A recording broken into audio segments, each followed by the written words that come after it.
नमस्कार दोस्तों, मैं लोकेश गौरव स्वागत करता हूं आपका हमारे यूट्यूब चैनल जिसका नाम है नोबल करियर एकेडमी। आज की इस वीडियो में हम पढ़ने वाले हैं एमएस वर्ड के बारे में। चलिए दोस्तों देखते हैं। एमएस वर्ड को सबसे पहले हम ओपन कैसे कर सकते हैं, तो स्टार्ट पे जाइएगा, ऑल प्रोग्राम। यहाँ पर आपको देखना है माइक्रोसॉफ्ट ऑफिस मिलेगा। माइक्रोसॉफ्ट ऑफिस के अंदर आपको मिल जाएगा माइक्रोसॉफ्ट ऑफिस वर्ड 2007। ठीक है दोस्तों, एक दूसरा तरीका और आप यहाँ जाएंगे, जब आप सॉफ्टवेयर को बार बार ज़्यादा यूज़ करते हैं तो वो आपको यहाँ ऊपर ही मिल जाता है। जैसे मुझे यहाँ पर दिखाई दे रहा है, ये देखो, माइक्रोसॉफ्ट ऑफिस 2007। इसके बाद तीसरा तरीका है कि मैं यहाँ पे सर्च बार पे जाकर टाइप कर सकता हूँ वर्ड। मैं जैसे ही वर्ड टाइप करूँगा तो यहाँ पर मुझे ऊपर ही माइक्रोसॉफ्ट ऑफिस वर्ड 2007 और मेरे सिस्टम में 13 डला हुआ है तो 13 भी दिख रहा होगा। इसके बाद तीसरा तरीका है कि कीबोर्ड से आपको विंडो आर की बटन दबाना है तो एक रन कमांड खुलेगा। इसके अंदर आप टाइप कर सकते हैं विन वर्ड। आप ये लिख दीजिएगा और जैसे ही आप ओके कर देंगे तो आपका एम एस वर्ड ओपन हो जाएगा। इसके अलावा इसका एक नेक्स्ट तरीका है, जो हमने रन खोला है उसको कैसे और खोल सकते हैं। तो आप स्टार्ट पे जाइए, ऑल प्रोग्राम पे जाइए, एसेसरीज़ पे जब आप जाते हैं तो यहाँ पर आपको रन मिलता है। ये भी वही चीज़ है जो हमने शॉर्टकट से किया था। इसका शॉर्टकट मेन्यू हो गया विंडो आर। इसके बाद हम आ जाते हैं हमारे एम एस वर्ड के लेआउट पे जो हमें दिखता है। अब इसमें बहुत सारी चीज़ें आपको देखने को मिल रही हैं, उनको हम एक बार देख लेते हैं हम किसको क्या बोलते हैं। सबसे पहले तो यहाँ इस कॉर्नर में आप ये तीन चीज़ें देख रहे हैं। एक क्लोज़ का बटन, जिससे अगर हम क्लिक कर देते हैं तो हमारा विंडो क्लोज़ हो जाएगा। एक दूसरा बटन देख रहे हैं हम, इसको बोलते हैं मैक्सिमाइज़ और रिस्टोर डाउन। ये दो नाम कैसे, जब हमारा विंडो बड़ा होगा तब इसको हम मैक्सिमाइज़ बोलेंगे, यहाँ पर रिस्टोर डाउन लिखा आएगा, मतलब हम विंडो को छोटा कर सकते हैं। जैसे ही मैंने इस पर क्लिक किया ये हमारा विंडो छोटा हो गया। जब छोटा विंडो रहेगा और जब मैं इस पर जाकर क्लिक करूँगा तो यहाँ पर क्या लिख कर आएगा, मैक्सिमाइज़ लिख कर आएगा। इसके बाद एक ऑप्शन हमारे इसके बाजू में दिया हुआ है जिसको हम बोलते हैं मिनिमाइज। मिनिमाइज जैसे ही हम किसी चीज़ को करते हैं वो हमारा टैब क्लोज नहीं होता, वो नीचे हमारा टास्क बार में आ जाता है। हम जब चाहे जब उसको टास्क बार से खोल के देख सकते हैं। इसके बाद आगे बढ़ते हैं तो हमारा ये मिलता है हमको डॉक्यूमेंट 1, जहाँ पर लिखा हुआ है वर्ड सेंटर में। इसका मतलब ये होता है कि ये हमारा कहलाता है टाइटल वार। टाइटल वार का मतलब ये होता है दोस्तों कि हम जिस नाम से अपनी फाइल को सेव करेंगे वो नाम हमें यहाँ पर टाइटल वार में शो करेगा। इसी ऊपर वाली पट्टी पे हम जब देखें तो यहाँ पर मिलता है हमको quick access tool bar. Quick access tool bar का यूज़ ये होता है कि जिस चीज़ की हमें बार बार ज़रूरत पड़ती है हम उसको क्विक एक्सेस टूल बार के अंदर ले लेते हैं। इसके बाद हम जब नीचे आते हैं तो यहाँ पर हमें ऑफिस बटन दिखता है एक, इसको हम फाइल मेन्यू भी बोल सकते हैं। यहाँ होम, इंसर्ट, पेज लेआउट ये सब दिख रहे हैं, इनको हम टैब बोलते हैं। टैब के बाद इसी के बाजू में जब हम देखते हैं साइड राइट साइड पे तो यहाँ पे एक हेल्प का बटन। हेल्प बटन के बाद मैं अगर बात करूँ तो यहाँ पर ये मिलता है मुझे, इससे मैं बोलता हूँ ये पट्टी जो दिख रही है इसको हम बोलते हैं रिबन। रिबन के अंदर क्या होते हैं, ब्लॉक्स होते हैं, जैसे क्लिपबोर्ड का हो गया, फॉन्ट का हो गया, पैराग्राफ का हो गया, स्टाइल का हो गया, एडिटिंग का हो गया। इनको हम क्या बोलते हैं, ब्लॉक बोल सकते हैं। ठीक है। इसके बाद हमको एक यहाँ पे एक कर्सर रूलर दिख रहा है, तो ये हमारा रूलर होता है, जिससे एक तरीके से हम बोल सकते हैं ये स्केल है, जिससे हमको ये पता चलता है कि हमारा कर्सर किस पोजीशन पे, या इससे इस तरफ नहीं जाएगा, इससे राइट साइड नहीं जाएगा। यहाँ पर आप कर्सर को देख रहे हैं जो ब्लिंक कर रहा है, इसको हम कर्सर बोलते हैं।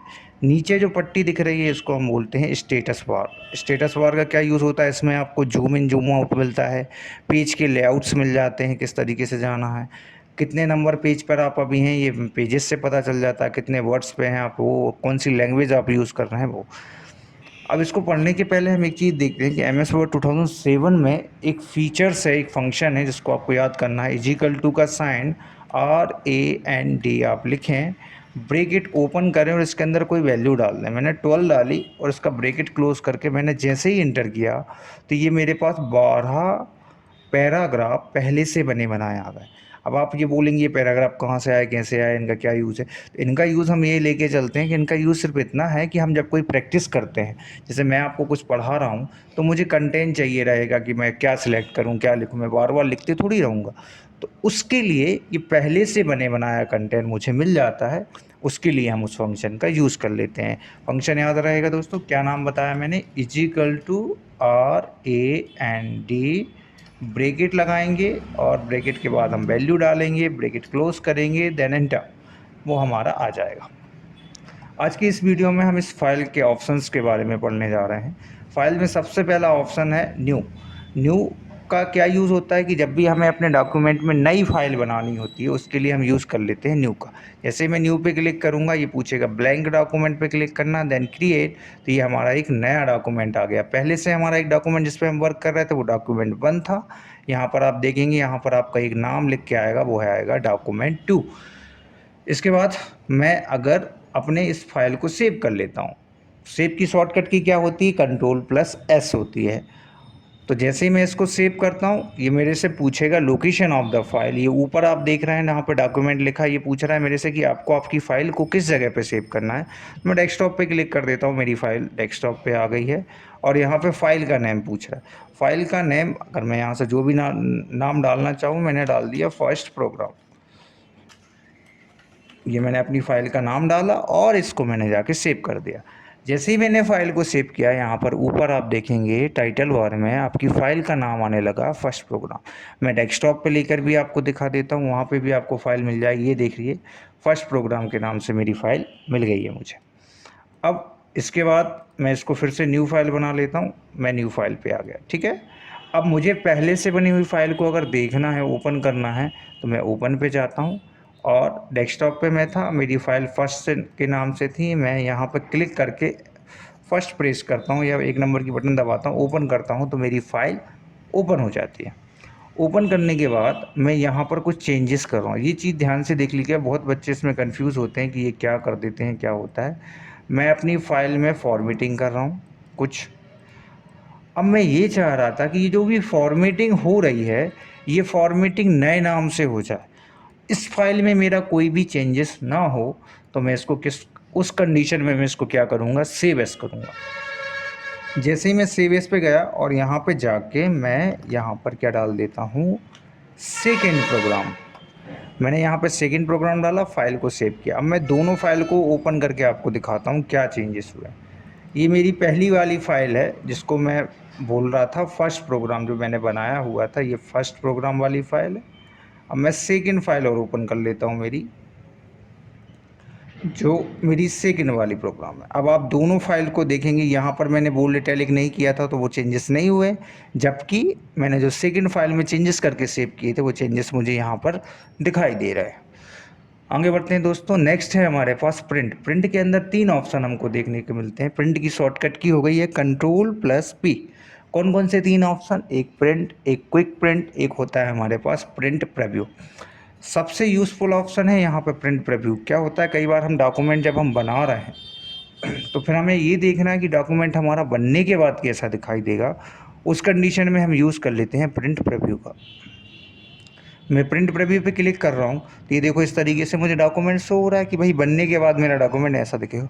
अब मुझे ये लग रहा है कि यार फ़ॉन्ट साइज़ थोड़ा और बड़ा होना था, कम होना था, क्या हो सकता था, अलाइन कैसे कर सकते हैं। तो मैं इसको देख के समझ में आ जाएगा मुझे कि एक मेरा लेआउट किस तरीके से मुझे दिख रहा है।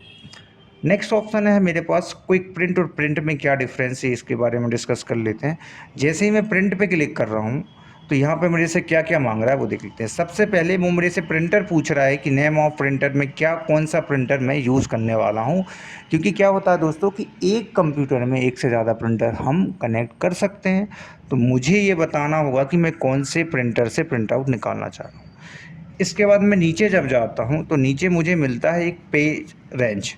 पेज रेंज में 3 ऑप्शन। ऑल पे अगर मैं क्लिक करता हूँ, सपोज़ करें मेरे डॉक्यूमेंट में 3 पेज हैं, तो तीनों पेज का प्रिंट आउट ये मुझे निकाल के देगा। अब अगर मैं करंट पेज की बात करता हूँ तो जिस पेज पे मेरा कर्सर क्लिक है उसी पेज का सिर्फ प्रिंट आउट निकलेगा। पेजेस की अगर मैं बात करता हूँ तो मैं यहाँ पर रेंज डाल सकता हूँ, जैसे 1 नंबर पेज निकालना है मुझे, 5 नंबर निकालना है, या मैं बोलता हूँ कि 6 से लेके मुझे 8 नंबर पेज तक के बीच में प्रिंट आउट निकालना है। तो ये सब चीज़ें कहाँ होती हैं, पेजेस से। एक ऑप्शन और है सिलेक्शन। ये कब वर्क करता है, जब मुझे पता कि सिर्फ इतने का प्रिंट आउट निकालना है तो मैं इसको सिलेक्ट कर लेता हूँ और प्रिंट पे जाता हूँ, तो मैं इस सिलेक्शन पे टिक करता हूँ, तो जितना पोर्शन मैंने सेलेक्ट किया है सिर्फ उतने का प्रिंट आउट निकलेगा। यहाँ पे नंबर ऑफ़ कॉपीज़ का मतलब ये होता है कि आप एक ही चीज़ की कितनी कॉपी निकालना चाह रहे हैं, 1 2 3 5, जितनी भी आपको ज़रूरत है आप उतनी कॉपीज़ निकाल सकते हैं। नीचे आ जाता हूँ।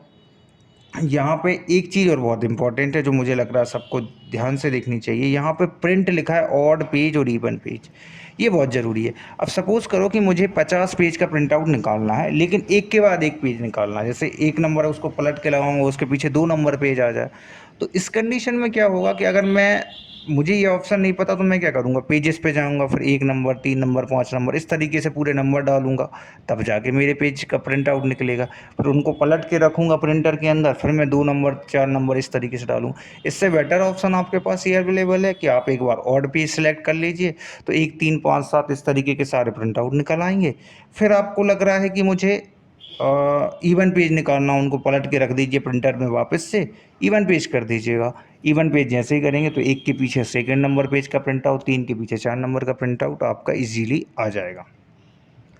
अब यहाँ पे जब मैंने प्रिंट पे क्लिक किया था तो बहुत सारे ऑप्शंस मुझे मिल रहे थे, जबकि क्विक प्रिंट में जैसे ही क्लिक करता हूँ तो डायरेक्ट प्रिंटर प्रिंट आउट के लिए डायरेक्ट हमारा जो डॉक्यूमेंट होगा वो प्रिंट आउट के लिए चला जाएगा। आप यहाँ पे साइन देख रहे हैं, ये साइन बन गया है, ठीक है। ये इतने सारे प्रिंटर पहले से मेरे पास डले हुए हैं।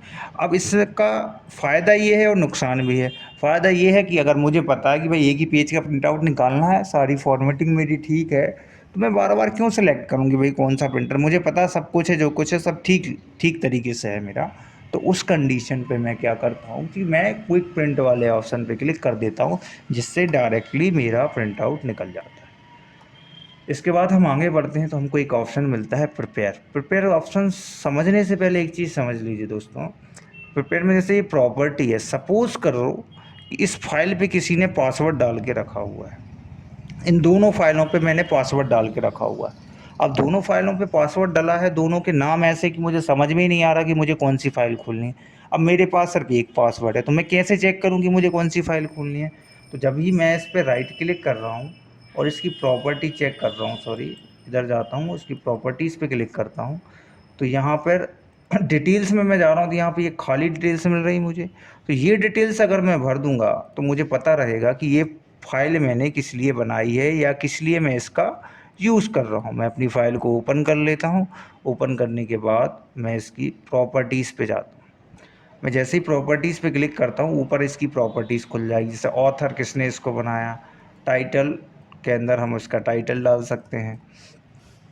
टाइटल के अंदर जैसे मैंने डाल दिया पीसी पैकेज का ये नोट्स हैं या बुक है। इसके बाद सब्जेक्ट डाल दिया, अगर सब्जेक्ट डालना है तो मैंने डाल दिया वर्ड। कीवर्ड डालना है, कैटेगरी डालना है तो मैंने डाल दिया डीसीए। और स्टेटस वगैरह आप डाल सकते हैं, कुछ कमेंट में आप लिखना चाहें तो वो भी आप सारी चीज़ें लिख सकते हैं। ये इस तरीके से मैंने अपने डॉक्यूमेंट में प्रॉपर्टी को सेट कर लिया है। फाइल को सेव कर लिया एक बार। सेव कर लेने के बाद मैंने इसको क्लोज़ किया। अब मैं इसकी प्रॉपर्टी चेक करने गया, प्रॉपर्टीज़ पे गया। प्रॉपर्टीज़ पे जाने के बाद मैं जाता हूँ डिटेल्स पे, राइट क्लिक, प्रॉपर्टीज़। प्रॉपर्टी के बाद डिटेल्स आप दिख रही है, जो भी आपने डाला था सारी चीज़ें आपको यहाँ पर दिखाई देगी। नेक्स्ट है मेरे पास इसमें ऑप्शन अवेलेबल है, वो है इंस्पेक्ट डॉक्यूमेंट। इंस्पेक्ट डॉक्यूमेंट क्या होता है कि कुछ हिडन चीज़ें ऐसी होती हैं जो हमने डॉक्यूमेंट में लगाई हुई होती हैं, मेटा डेटा जिसे हम बोलते हैं, वो हमको दिखती नहीं। तो मैं जैसे इसको इंस्पेक्ट करूँगा, जैसे हमने डॉक्यूमेंट में क्या क्या ये दिखाता है, कमेंट डाले हैं, कौन सा वर्जन है, नोटेशन क्या यूज़ हुई है, प्रॉपर्टी अगर डली है नहीं डली, हेडर, फूटर, वाटरमार्क, ये सारी चीज़ें अगर डली हैं आपके डॉक्यूमेंट में तो ये बताता। तो ये अभी बता रहा है मुझे कि आपके डॉक्यूमेंट में प्रॉपर्टीज़ डाली हैं आपने, अपने अभी तो प्रॉपर्टीज़ डाली हैं, तो वो प्रॉपर्टीज़ हमें शो कर रहा है कि भाई आपने आपके डॉक्यूमेंट में प्रॉपर्टीज़ लगाई हुई हैं। इसके बाद हमारे पास नेक्स्ट ऑप्शन अवेलेबल है इनक्रिप्ट डॉक्यूमेंट में। जैसे ही इस पर क्लिक करता हूँ ये मेरे से पासवर्ड मांगता है। मैंने एक पासवर्ड डाला, एंटर किया, फिर री एंटर करके मैंने पासवर्ड डाला। तो इससे क्या होगा कि मेरी फ़ाइल के अंदर पासवर्ड डल गया। मैं इस फाइल को सेव कर लेता हूँ। अब मैं जब इस फाइल को खोलने गया तो जब भी मैं इस फाइल को खोलूँगा वो मेरे से क्या मांगेगा, पासवर्ड मांगेगा। अगर मैं सही पासवर्ड एंटर करता हूँ तो मैं अपनी फ़ाइल को ओपन कर पाऊँगा, अगर मैं रॉन्ग पासवर्ड एंटर करता हूँ तो मैं अपनी फ़ाइल को ओपन नहीं कर पाऊँगा। इसके बाद आता है रिस्ट्रिक्टेड परमिशन, इसमें चलेगा नहीं, add a digital signature. Digital signature का मतलब यहाँ पर ये है कि अगर आप सिग्नेचर बना देते हैं, जैसे मैं यहाँ पर पर्पस ऑफ सिग्नेचर डाल देता हूँ कि मैंने कहा कि कोई भी मैं नोटिस है ये मेरा, और मैं चाहता हूँ कि कोई भी इसमें कोई चेंज ना कर पाए। साइन इन करता हूँ। अब इसने इसको सक्सेसफुली सेव कर दिया है। अब जैसे ही इसने सेव किया, मैं इसके अंदर कोई भी चेंजेस करने जा रहा हूँ तो ये मुझे चेंजेस नहीं करने देगा। कब तक नहीं करने देगा? जब तक मैं यहाँ से सिग्नेचर को रिमूव नहीं कर देता। जब मैं सिग्नेचर को रिमूव कर देता हूँ, इसके बाद मैं अपने डॉक्यूमेंट में जो भी चेंजेस करना चाहूँ वो चेंजेस कर सकता हूँ। इसके बाद हमारे पास नेक्स्ट ऑप्शन है मार्क एज अ फाइनल। जैसे मैं इस पर क्लिक करता हूँ तो कुछ देर के लिए अपने डॉक्यूमेंट में मैं कोई भी चेंजेस नहीं कर पाऊँगा, हमारा डॉक्यूमेंट फाइनल हो जाएगा। ये देखो अब दोस्तों, मैं डिलीट कर रहा हूँ, नहीं हो पा रहा। बोल्ड इटैलिक, ये सारे ऑप्शन हमारे डिसेबल हो गए। आप चाहें इसको वापस से वैसा करना, मार्क एज फाइनल से टिक हटा दें, फिर आप एडिटिंग मोड में आ जाएंगे, आप इसमें एडिट चेंजेस कर सकते हैं अपने डॉक्यूमेंट में। इसके बाद हमारे पास नेक्स्ट ऑप्शन है रन कंपेबिलिटी चेकर। इससे हमको ये पता चलता है कि आप इस वर्जन में जो एम एस वर्ड चला रहे हैं इसमें कौन कौन से प्रीवियस वर्जन की फाइल को सपोर्ट करता है। तो ये बोलता है ये कंपेटेबल है आपका 97 से लेके 2003 के सारे वर्जन्स में। अब इसके बाद जो नए वर्जन्स आए हैं उनकी फ़ाइल अगर हम 7 में खोलना चाहें तो फाइल तो खुलती है, लेकिन उसमें बहुत सारे कुछ ऐसे फीचर्स हैं जो इसमें थे ही नहीं, एम एस वर्ड 2007 में नहीं है, तो वो फीचर तो चलेंगे ही ना। सीधी सी बात है कि अगर एक माचिस में आप बहुत बड़ा सामान रखना चाहो तो वो तो बनेगी नहीं, तो छोटा है, लिमिटेड ऑप्शन है, ऐसे ही इसमें चल जाता है। इसके बाद आपके पास नेक्स्ट ऑप्शन अवेलेबल है सेंड। अगर आप आपके डॉक्यूमेंट को ईमेल करना चाहो तो आप ईमेल भी कर सकते हो और यहीं से फैक्स भी कर सकते हो। अगर आप डॉक्यूमेंट पब्लिश करते हो कहीं, जैसे ब्लॉग में करते हैं तो पब्लिश तो किस तरीके से ये फॉर्मेट हमको दिखाई देगा, उसका फॉर्मेट खुल जाएगा, ब्लॉग का फॉर्मेट खुल जाएगा। ऐसे ही आप जिस भी चीज़ में इसको खोलना चाहें, मैनेजर सर्वर पर डालें या वर्क स्पेस पर डालें, उससे रिलेटेड लेआउट आपका ओपन हो जाता है। और जैसे ही हम इसको क्लोज़ करते हैं तो हमारा ऑफिस सेव चेंजेस का पूछेगा। अगर आपने फाइल को पहले से सेव है तो ये ऑप्शन नहीं आएगा। अगर आपकी फ़ाइल सेव नहीं है तो वो आपसे एक बार क्लोज़ करने से पहले पूछेगा कि क्या आप फ़ाइल को सेव करना चाहते हैं या नहीं। तो आज की वीडियो में सिर्फ इतना ही। मिलते हैं नेक्स्ट वीडियो में। नेक्स्ट वीडियो में हम होम टैब को कवर करेंगे। तो ऐसे ही वीडियो देखने के लिए हमारे साथ बने रहिए, हमारे चैनल को सब्सक्राइब कीजिए और अधिक से अधिक लोगों में शेयर कीजिए। अभी मैं वीडियो के लास्ट में इसके नोट्स भी डाल दूँगा जिससे आपको हेल्प मिल सके। तो जय हिंद दोस्तों।